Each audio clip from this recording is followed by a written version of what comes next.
అందరికీ నమస్కారం. ఇప్పుడే అందిన వార్త. టాప్ ఎమ్మెల్యేపై కోడిగుడ్లతో దాడి, తీవ్ర గాయాలు, పరిస్థితి విషమం. ఈ విషయాలన్నీ తెలుసుకునే ముందు వీడియోని పూర్తిగా చూడండి, అప్పుడే మీకు పూర్తిగా అర్థమవుతుంది. అదేవిధంగా చాలామంది సబ్స్క్రైబ్ చేసుకోకుండా వీడియోని చూస్తున్నారు, దయచేసి సబ్స్క్రైబ్ చేసుకోండి. సబ్స్క్రైబ్ చేసుకోవడం వల్ల నేను చేసే ప్రతి వీడియో అప్డేట్ మీకు ముందుగానే నోటిఫికేషన్ రూపంలో వస్తుంది. అదేవిధంగా లైక్ చేయడం మర్చిపోతున్నారు, దయచేసి లైక్ చేయండి. లైక్ చేయడం వల్ల ఇటువంటి ఇంపార్టెంట్ ఇన్ఫర్మేషన్ చాలామందికి రీచ్ చేసిన వాళ్ళు అవుతాం. ఇక లేట్ చేయకుండా వీడియోలోకి వెళ్ళిపోదాం. ఎమ్మెల్యే మునిరత్న నాయుడుపై కొందరు అగంతకులు కోడిగుడ్లను విసిరారు.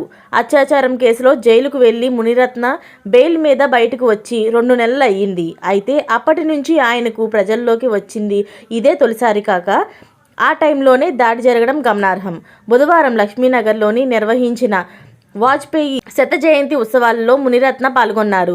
తిరిగి తన అనుచరులతో వెళ్తున్న సమయంలో కొందరు వ్యక్తులు ఆయనపై కోడిగుడ్లు విసిరారు. ఆపై మంటతో కాసేపు ఆయన విలవిల్లాడిపోయారు. దీంతో పోలీసులు ఆసుపత్రికి తరలించగా అక్కడ ఆయనకు రకరకాల వైద్య పరీక్షలు జరిపారు. చివరకు ఆయన బాగానే ఉన్నారని ప్రకటించి అర్ధరాత్రి పూట వైద్యులు డిశ్చార్జ్ చేశారు. ఇదిలా ఉంటే మునిరత్న నాయుడు రాజకీయాల్లోనే కాదు, సినిమాలతోనూ పేరు సంపాదించుకున్నారు. ఉపేంద్ర, దర్శన్ లాంటి అగ్రతారలతో ఆయన చిత్రాలను నిర్మించారు. 2013, 2018, 2020, 2024 ఎన్నికల్లో రాజరాజేశ్వరి నగర్ నుంచి ఆయన ఎమ్మెల్యేగా నేరుగా గతంలో కర్ణాటక కేబినెట్ మినిస్టర్గాను పనిచేశారు. మరిన్ని లేటెస్ట్ అప్డేట్స్ కోసం ఛానల్ని సబ్స్క్రైబ్ చేసుకోండి. Thanks for watching friends.